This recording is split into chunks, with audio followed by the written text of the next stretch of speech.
Yo, what's up guys, welcome back to another video. This is a reaction to MrBallen, and it's the video is top 3 photos with disturbing backstories. Part 22. Wait, is this a 22 part series? The reason I clicked this was because in the thumbnail it was a picture that I've seen loads.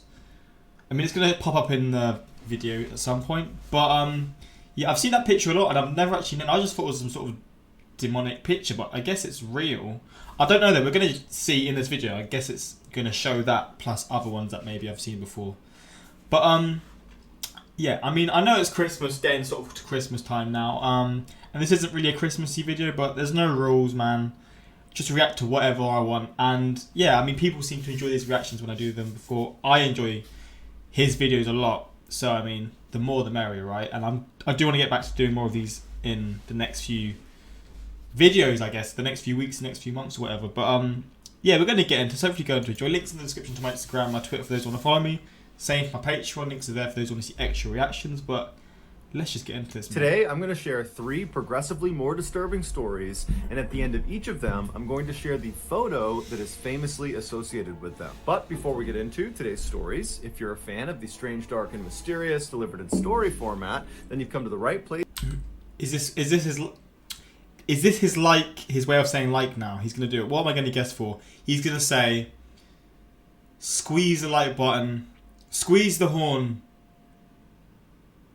Because that's all we do, and we upload Squeeze the horn to make a 3 sound. times every week. So if that's of interest to you, please become a surgeon at the hospital located closest to where the like button lives, and then eventually, when the like button goes in for very minor outpatient surgery, accidentally perform a craniectomy on them. Also, please subscribe to our A craniectomy? Is that some sort of head surgery? channel and turn on all notifications so you don't miss any of our weekly uploads. All right, let's get into today's stories. It's quite quiet. It shows it's quite loud here, so maybe it's not. The spectacle.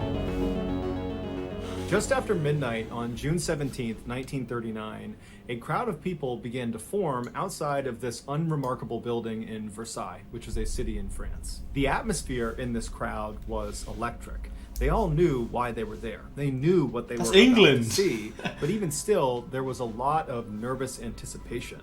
And so as such, some people were coping with these nerves by drinking alcohol and trying to laugh and have a good time, while others were much more subdued and were trying to be respectful about what they were about to witness. Between 1 and 2 a.m., the doors of this unremarkable building opened up, and a group of men dressed in the same dark uniforms came out and didn't say a word to the crowd, and the crowd immediately went silent and began to back away from them. And this group of men, they walked right out in front of this building, and they had lumber and they had tools with them, and they began constructing this kind of strange wooden structure. And so the crowd, they wanted to get up close to see what these guys were doing, but at the same time, they didn't want to get too close. And so as the crowd formed a sort of half moon around these men that were doing the constructing were moving so seamlessly, like all of them had built this structure dozens of times before, and it was just muscle memory. And so by about 3 a.m., this structure was built, and they placed this large basket next to the structure, and then these men packed up their tools and the remaining pieces of lumber, and they turned around and they went right back inside the doors into the building and were gone.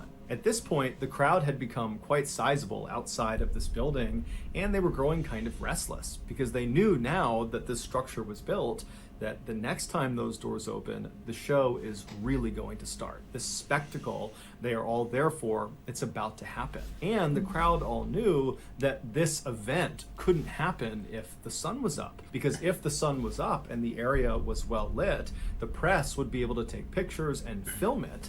And that's not what officials wanted. They wanted this to happen in the darkness. I'm so confused. But for whatever reason, things seemed to be getting delayed inside of this building. And so the crowd was just getting more and more restless. People are getting more and more drunk, and they're getting louder and more disruptive and boisterous. And then around 4:45 a.m., the sun had come up. And so the press was out in full force with their cameras trained at the doors of this building. And so the crowd really at this point is not actually expecting this event to take place, because at this point it just seems totally unlikely. But at 4:50 a.m., those doors swung open, and standing in the threshold was 31-year-old Eugene Weidman, who was a convicted serial killer. His arms were tied behind his back, and the collar of his white shirt had been tucked down inside. What the because they his head looks really weirdly shaped. Is it just his hair? Has it been cut or something? I mean, I guess it's just been cut. Part of it's been cut or something. white shirt had been tucked down inside because they needed his neck to be free and clear because he was about to be beheaded. So the two guards on either side of Eugene, they pulled him forward out towards the crowd so the executioners behind him, who were dressed all in black, could filter out and take up positions alongside the guillotine, which is that wooden structure that had been built earlier in the morning. And so as Eugene is being brought out towards the crowd and everything is getting set up for his execution, the crowd went wild. They were shrieking and howling and laughing and pointing and booing and just generally being completely rambunctious and totally bloodthirsty. Eugene kept his head down. He did not want to look at the crowd, and he did not want to look at the guillotine. And so eventually the two guards turned him and walked him directly towards the base of the guillotine, at which point the executioners that had taken up their positions around this device, they grabbed him and slid him forward so he was on his stomach on top of this wooden platform, the guillotine, and they slid him forward until his head poked through this opening at the very far end, at which point his neck was positioned right under this huge blade that was dangling right above him, and his head was positioned over a metal bucket on the ground, which he would be looking directly at. At this point, the crowd was at a fever pitch, and one of the executioners pulled a lever. The blade came soaring down, and it removed his head. His head fell into the bin, and the executioners pushed his torso into the basket that had been placed out there earlier, and then the executioners and the prison guards, they gathered up Eugene's body parts and went right back inside of the building, which was a prison. At this point, the crowd was cheering and going wild, and they ran up and began dabbing their scarves and their handkerchiefs in Eugene's blood, which was on the ground as a sort of souvenir from having been at this execution. Bro, people are weird, man. I don't know when this was. I don't know. He may have mentioned when this was. I don't think he has, though. People are weird.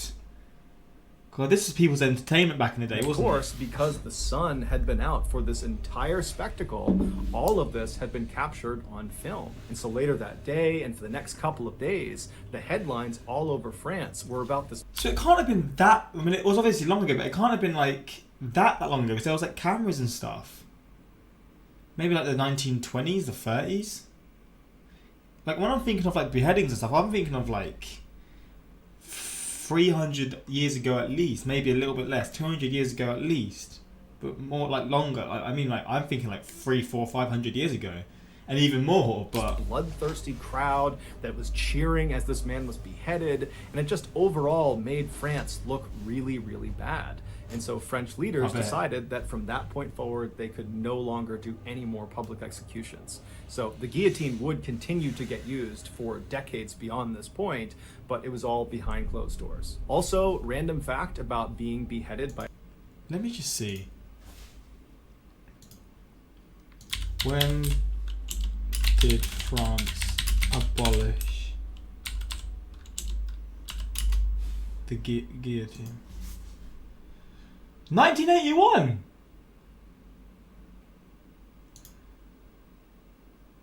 The last was in 1977. The use of the guillotine continued in France well into the 20th century, diminishing during the 60s, 70s, and only 8 executions occurred between 65 and the last one in 77. In 1981, France outlawed capital punishment and abandoned the use of the guillotine. Compare beheading. I want to see this one. When did... I can't spell my own mentions now. 1870. Yeah. Bro, that sounds nuts to me. Well, it is nuts to me. What about the USA? Or America? Huh?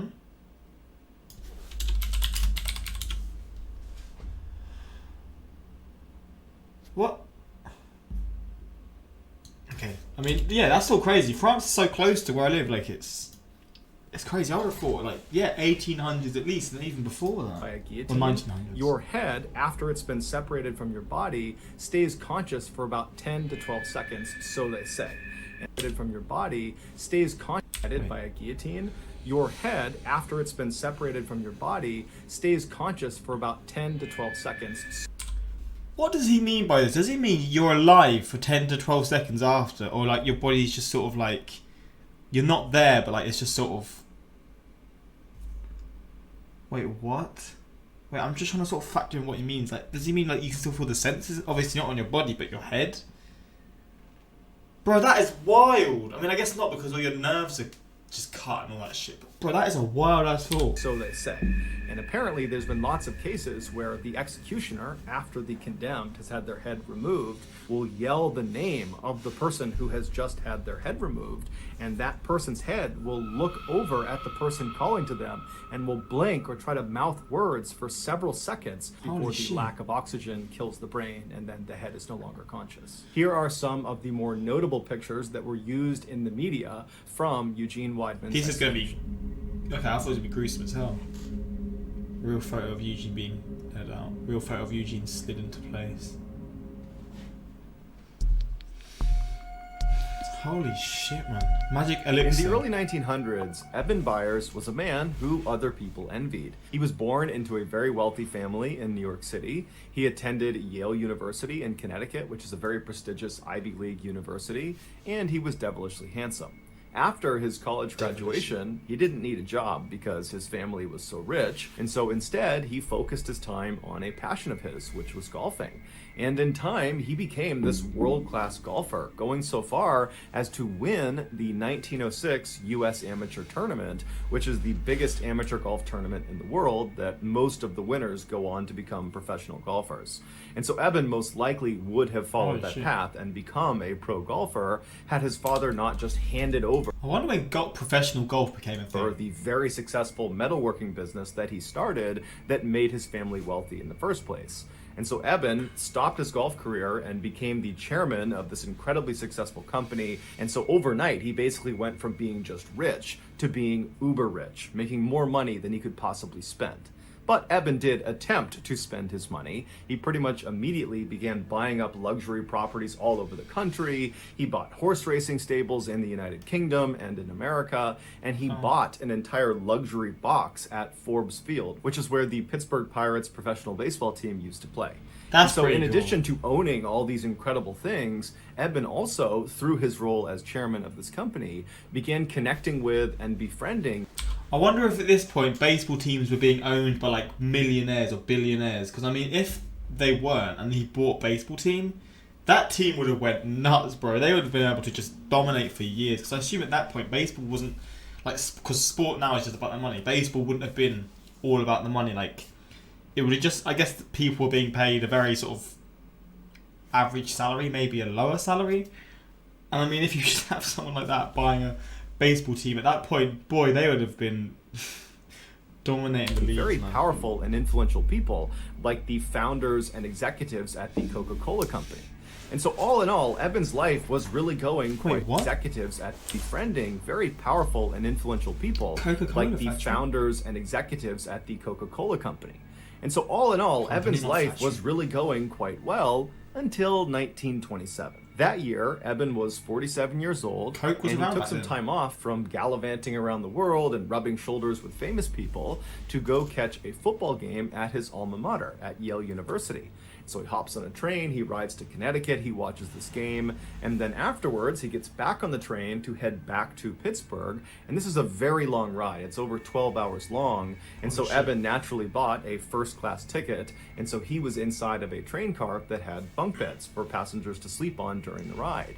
And so Eben climbed into a top bunk and he fell asleep. A few hours later, after the train is well on its way to Pittsburgh, Eben, in his sleep, manages to roll to the side of the bed and actually falls out of his bed onto the ground.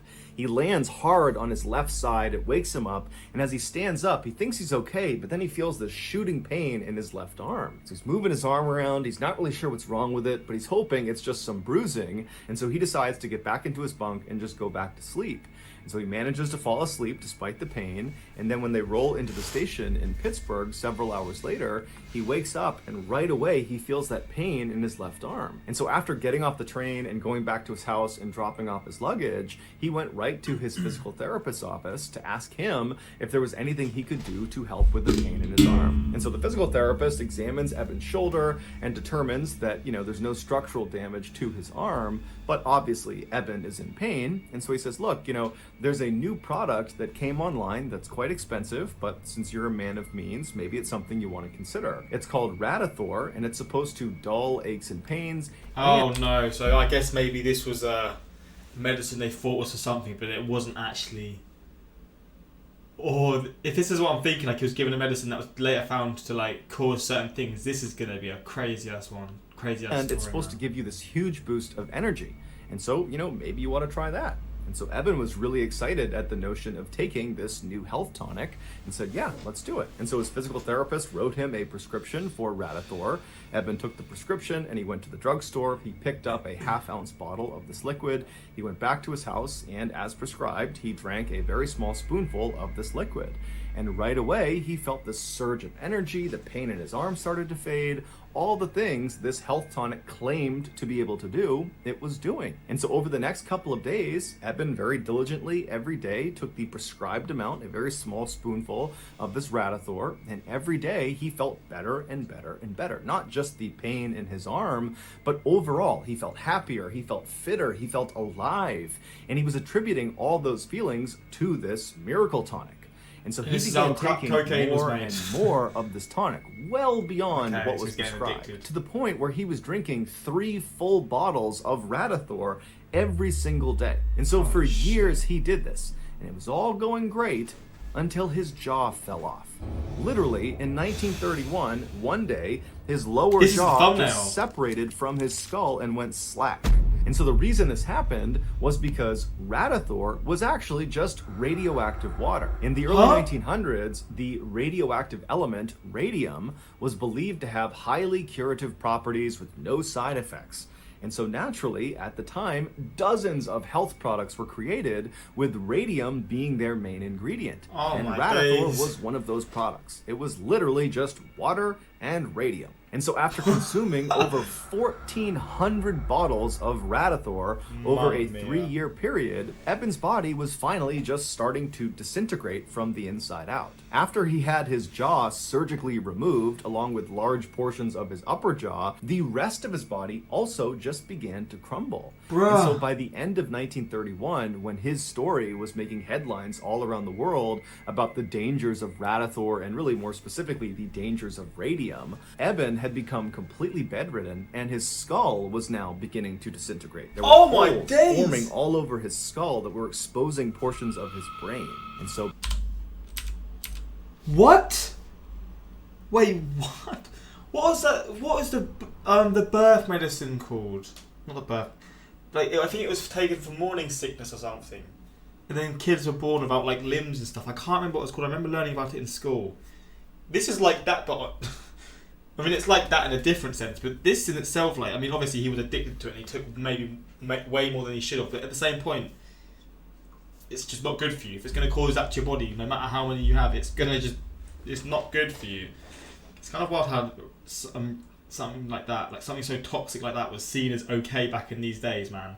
Medicine has changed, but God, what was the name of the child's and the childbirth thing? I know it's on the tip of my tongue. Right? Eben had become completely bedridden, and his skull was now beginning to disintegrate. There were holes forming all over his skull that were exposing portions of his brain. And so by 1932, Eben was dead. Eben was buried in Pittsburgh, and he was buried inside of a lead-lined coffin that was designed to absorb any of the radiation emitting from his bones. And then 30 years after he was buried, so in 1965, scientists actually exhumed his skeleton to see if it was still emitting radiation. And they determined it was still emitting the same levels of radiation as when he died.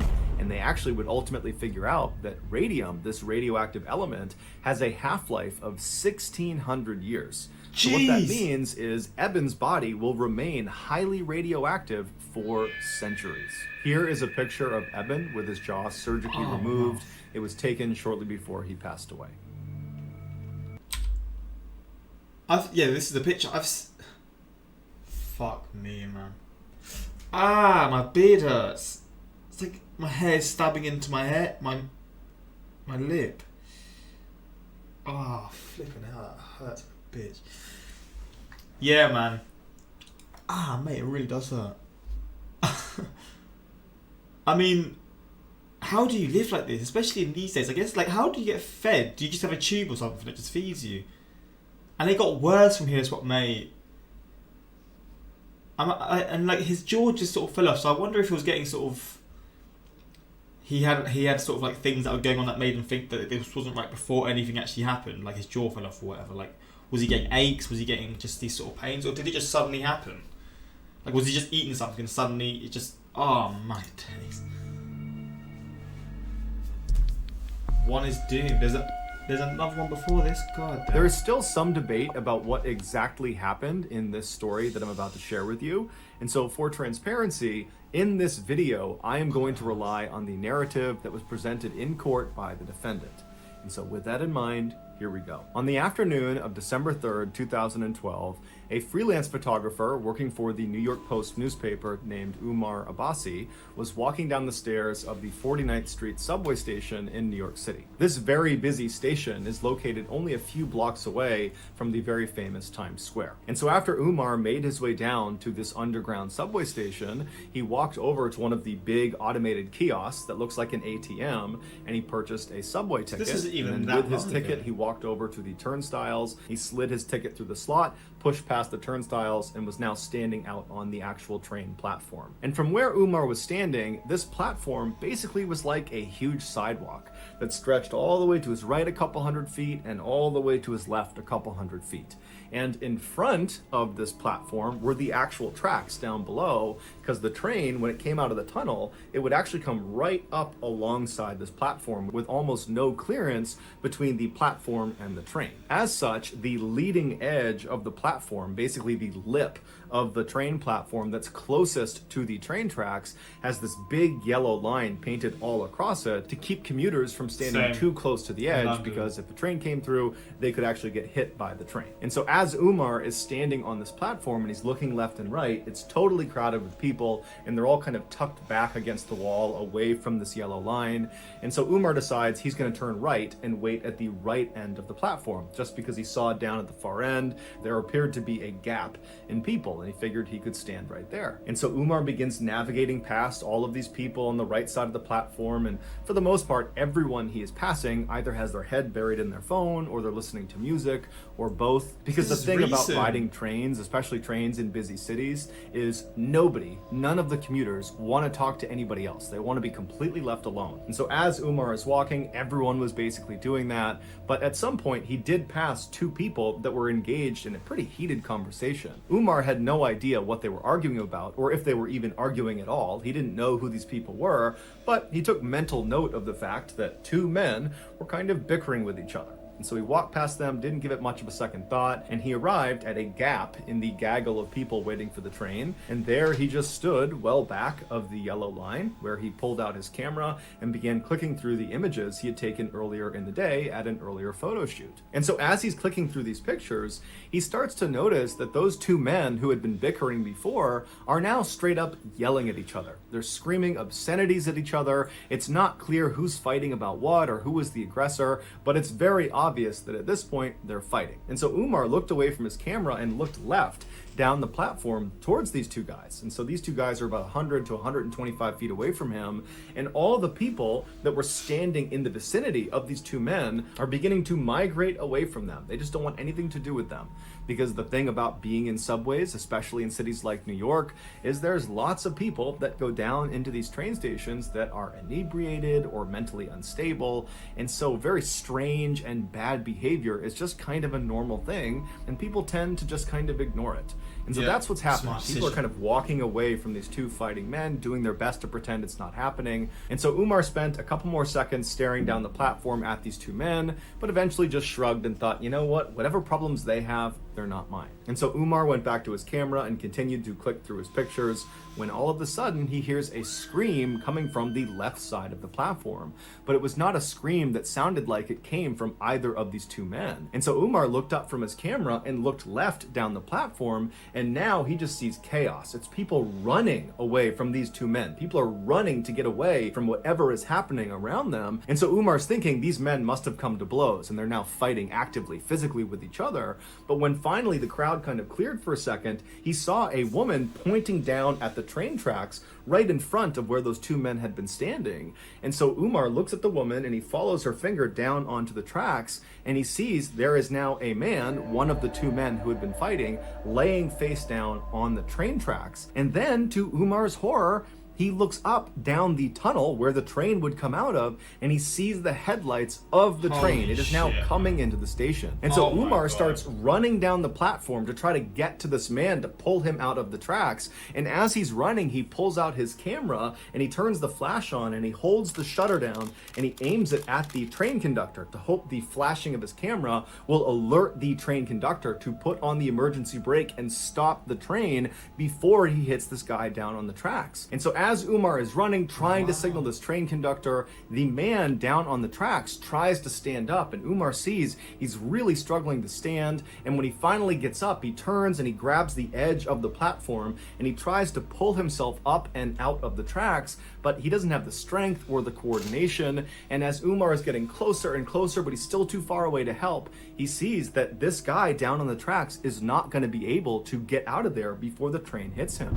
And so Umar finally comes to a stop and he watches as this man down on the tracks lets go of the lip of this platform and just turns and faces the train like he knows what's about to happen. And then seconds later, the train, although it did try to stop, impacted this man and killed him instantly. The man's name was Isaac Khan, and he was 58 years old. When the police finally showed up, they arrested the other man who Han had been fighting with.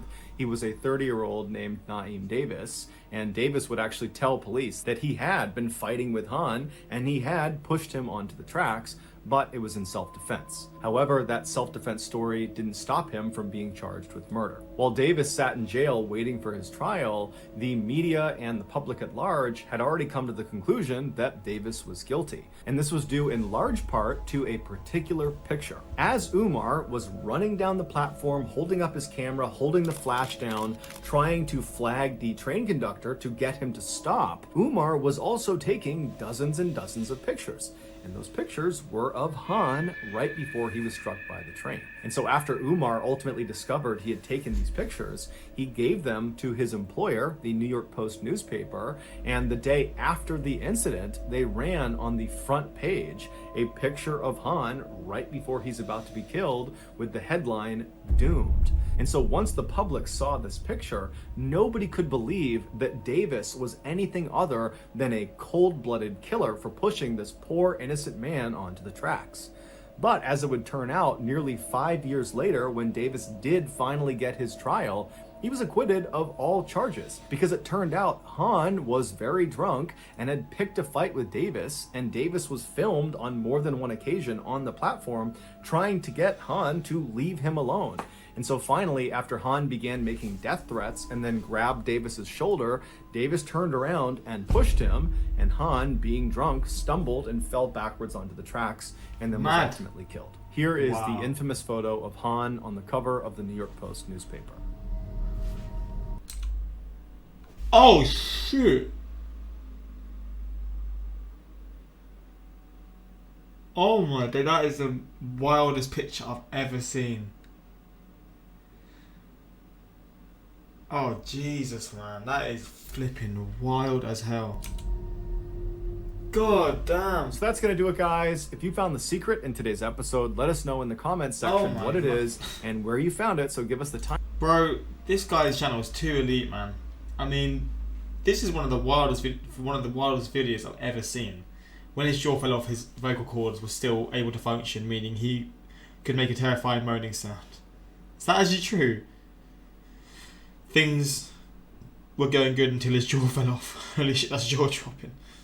The crowd rushed forward to dip their scarves into the blood of souvenirs. People from the past are wild. Yeah, man. The ways of the world have changed so much. This second story, radiation poisoning, is like this. Typically you die, then you rot. But with radiation poisoning, you rot, then you die.